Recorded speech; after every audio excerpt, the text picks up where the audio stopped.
Assalamualaikum warahmatullahi wabarakatuh.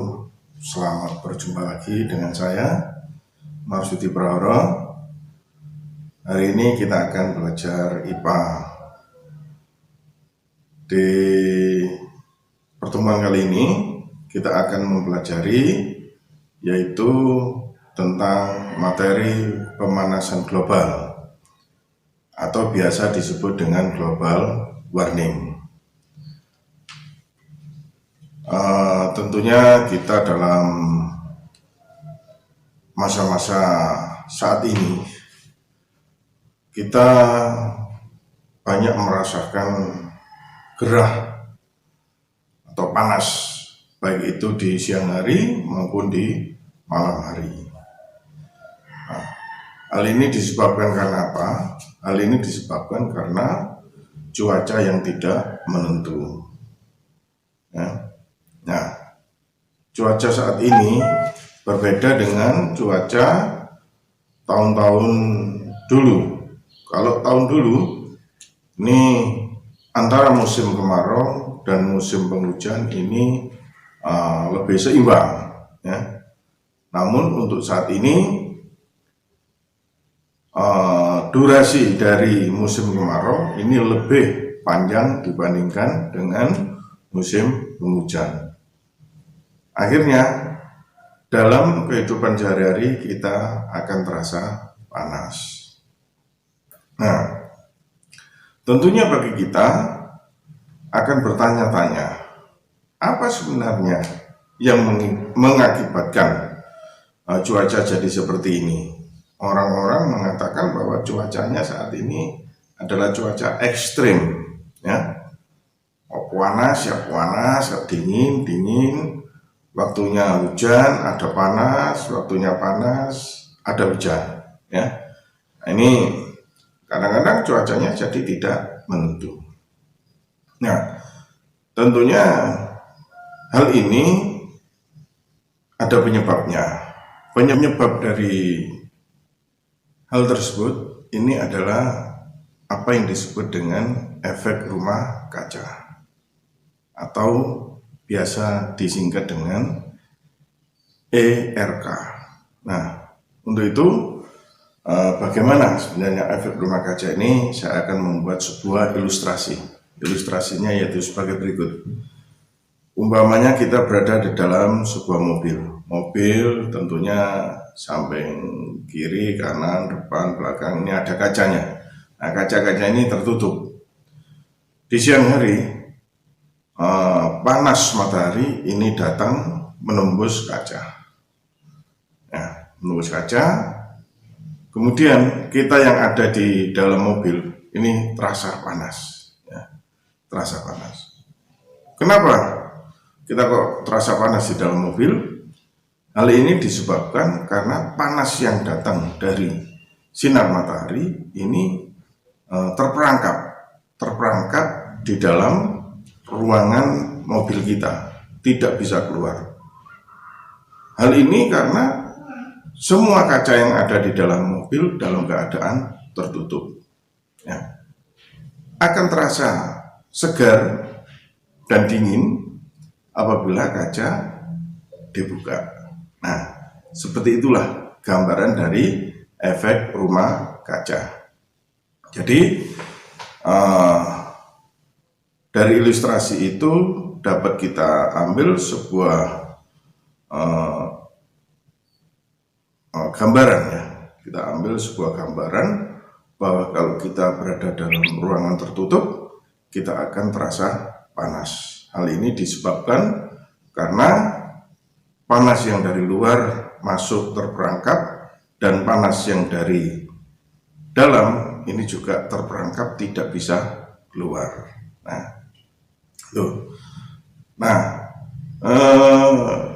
Dalam lingkungan kita, ini oleh para ilmuwan di Universitas Indonesia ini disepakati bahwa ada beberapa gas-gas efek rumah kaca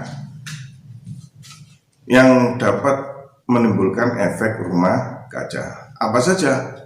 Yang pertama adalah air. air ini termasuk gas efek rumah kaca, artinya air dalam bentuk gas ya, air dalam bentuk gas atau uap air.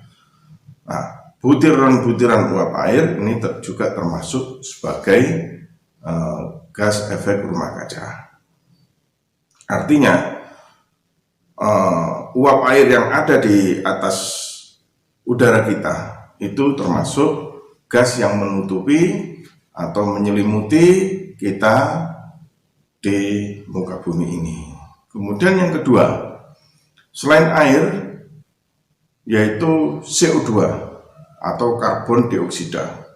Karbon dioksida ini termasuk gas efek rumah kaca karena butiran-butiran atau senyawa CO2 ini berada di udara, kemudian merapat, ya, memadat, dan akhirnya menjadi sebuah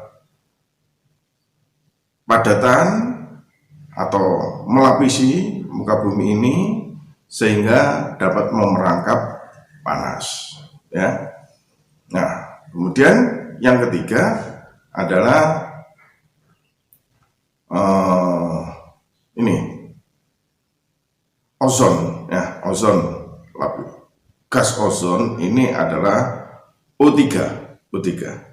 O3 ini termasuk gas efek rumah kaca, sama dengan CO2. Ini dalam oksigen dalam ikatan 3 ini akan memadat di udara kita dan membuat sebuah lapisan yang sangat kuat, yaitu yang disebut dengan lapisan ozon.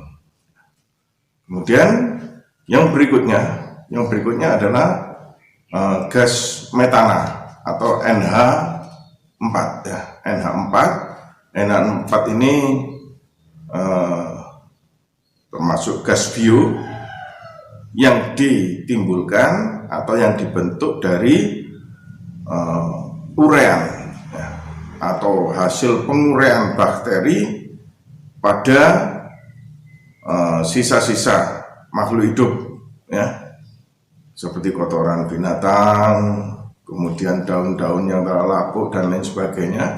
Nah, ini diuraikan, energi yang keluar dari sisa-sisa makhluk hidup itu ini menjadi sebuah gas, yaitu gas metana, gas metana atau NH4. Nah, NH4 ini akan bereaksi dengan oksigen ya. NH4 akan bereaksi dengan oksigen O2 sebanyak 2 bagian, akan menghasilkan H2O ditambah CO2 ditambah energi. Nah, ini energi panas ini yang mengakibatkan lingkungan kita jadi lebih panas. Nah, kemudian berikutnya adalah CFC atau klorofluorokarbon ya. Ini orang biasanya menyebutnya aerosol ya. Ini biasanya digunakan di spray ya, spray seperti obat nyamuk yang bentuk spray ya, disemprot gitu ya, itu. Kemudian minyak wangi dan lain sebagainya, termasuk cat pilok gitu ya, itu bisa nyemprot karena ada CFC-nya. CFC ini bahaya karena termasuk gas efek rumah kaca. Berikutnya adalah freon. Freon ini biasanya digunakan pada industri pendingin ya, industri pendingin, baik itu pada AC ya, air conditioner, kemudian juga pada kulkas ya, kulkas ada refrigeratornya ya, itu untuk melepaskan kalor dari suatu benda atau suatu zat ini dibutuhkan freon. Nah, ini termasuk gas efek rumah kaca yang mengakibatkan munculnya lapisan di atas permukaan bumi yang dapat memerangkap ya, memerangkap energi matahari yang berhasil masuk ke bumi kita, juga memerangkap panas panas bumi tidak bisa lolos ke angkasa luar. Nah, berikutnya, pemanasan global ini pastinya akan berdampak pada sistem kehidupan manusia. Ya. Apa saja yang terdampak? Dampaknya yaitu ada perubahan musim, ya, adanya perubahan musim, yaitu jumlah atau panjangnya musim kemarau dengan musim penghujan. Saat ini panjangnya musim kemarau lebih panjang dibandingkan musim penghujan. Berikutnya adalah mencairnya lapisan es di kutub, baik itu kutub utara maupun kutub selatan. Hal ini kenapa? Ya karena panas global tadi. Nah, pemanasan global itu tidak hanya terjadi di wilayah kita di Indonesia, bukan di kota kita, tapi juga di negara-negara lain, juga di kota-kota lain. Semua wilayah ini terdampak pemanasan global atau global warming. Termasuk daerah kutub juga terdampak. Nah, dengan mencarinya lapisan es di kutub utara atau kutub selatan ini, maka permukaan air laut ini bertambah naik. Dengan bertambahnya naik permukaan air, maka hal ini dapat mengakibatkan banjir rob, yaitu masuknya air laut ke daratan. Makanya untuk kota-kota di pesisir ini untuk saat ini dalam keadaan waspada dengan banjir rob seperti Surabaya, Semarang, Jakarta dan lain sebagainya. Ini waspada pada banjir rob, yaitu masuknya air laut ke daratan. Ya. Berikutnya adalah perubahan habitat fauna. Perubahan habitat fauna. Hal ini diakibatkan karena apa? Hal ini diakibatkan karena banyak terjadi kerusakan alam, ya, seperti pengundulan hutan, akhirnya karbon dioksida tidak ada yang menyerap, akhirnya kandungan karbon dioksida di udara semakin banyak, sedangkan CO2 ini adalah salah satu gas efek rumah kaca, maka semakin panas, ya. Nah, dengan semakin panasnya suatu lingkungan atau suatu ekosistem, maka flora fauna ini jelas terdampak, ya. Nah, bahkan sebagian dari flora maupun fauna ini ada yang bisa sampai punah, ya. Nah, sebagai contoh nih, sebagian dari karena panas, ya, karena suasananya panas, lingkungannya panas, sebagian dari ikan-ikan di laut ini bermigrasi ke tempat yang lebih dingin, karena sebagian ikan ini lebih habitatnya adalah di air yang lebih dingin. Dengan berpindahnya ikan ke daerah laut yang lebih dingin, maka otomatis di sini ada ikan-ikan laut, burung-burung laut yang makannya dari ikan ini juga turut bermigrasi. Nah, bagi yang kuat bertahan, maka hiduplah mereka. Bagi yang tidak tahan, maka mereka akan mati, bahkan bisa sampai punah. Berikutnya, rusaknya terumbu karang, ya. Ada 6 negara yang terumbu karangnya dalam keadaan ancaman yang cukup berat, antara lain yaitu di Indonesia, di Timor Leste, Papua New Guinea, kemudian di Pulau Solomon, dan di Filipina, dan di Malaysia. Ini 6 negara yang terumbu karangnya dalam keadaan bahaya atau terancam rusak. Hal ini disebabkan karena apa? Disebabkan karena naiknya permukaan air laut dan semakin kuatnya arus dari laut ke darat, sehingga mengancam kerusakan dari terumbu karang. Berikutnya, tentunya kita sebagai manusia turut menjaga apa yang sudah dihadiahkan oleh Allah atas alam semesta ini.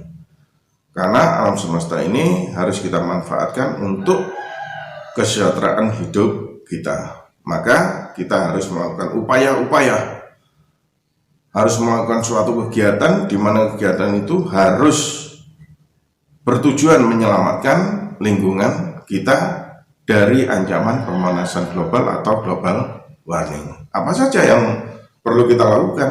Yang pertama yang kita lakukan adalah lakukan reboisasi. Ya.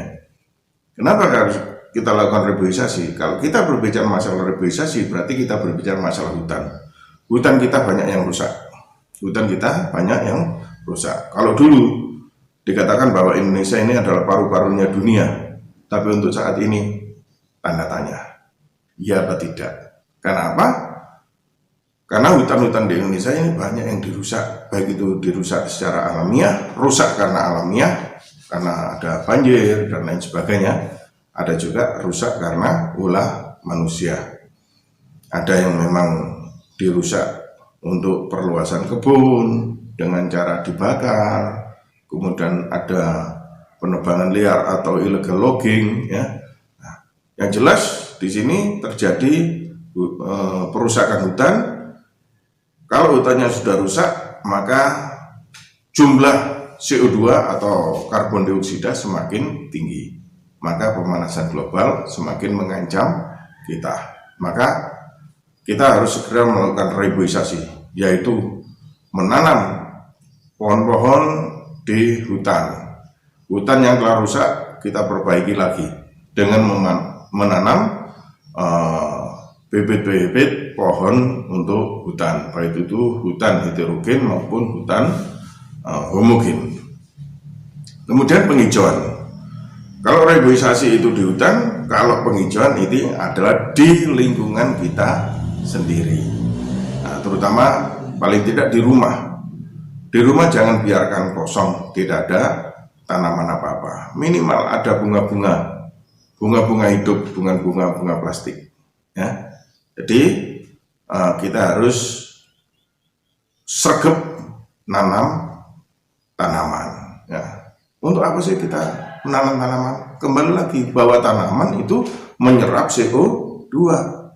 Kita mengurangi jumlah CO2 di dalam udara dengan menanam tanaman atau tumbuh-tumbuhan. Nah, itu. Sehingga rumah kita akan terasa segar karena banyak oksigennya. Ingat bahwa tanaman itu menyerap CO2 dan membuang atau mengeluarkan O2 yang kita butuhkan. Ya. Jadi yang pertama reboisasi, yang kedua penghijauan, dan yang ketiga adalah mengurangi eksplorasi batubara. Ya. Artinya kita kurangi penggunaan batubara. Sementara ini perusahaan-perusahaan di lingkungan kita banyak yang menggunakan batubara. Karena apa? Karena ketersediaan kita, persediaan di negara kita cukup besar. Kemudian harganya juga lebih murah dibandingkan dengan bahan bakar fosil. Akhirnya alternatif batubara ini dipergunakan dalam industri. Nah, pembakaran fosil atau bahan bakar fosil yang namanya batubara ini juga akan menghasilkan SO atau SO2, sulfur oksida atau sulfur dioksida, di mana ini akan termasuk dalam gas efek rumah kaca. Selain sebagai gas efek rumah kaca, SO dan SO2 ini juga sebagai penyebab terjadinya hujan asam. Oleh karena itu kita harus tekan penggunaan batu bara. Kita harus menggunakan sumber energi alternatif. Ya, apa contohnya sumber energi alternatif? Yaitu memanfaatkan gas metana tadi. Ya, ada gas metana ya, NH4 itu harus kita manfaatkan.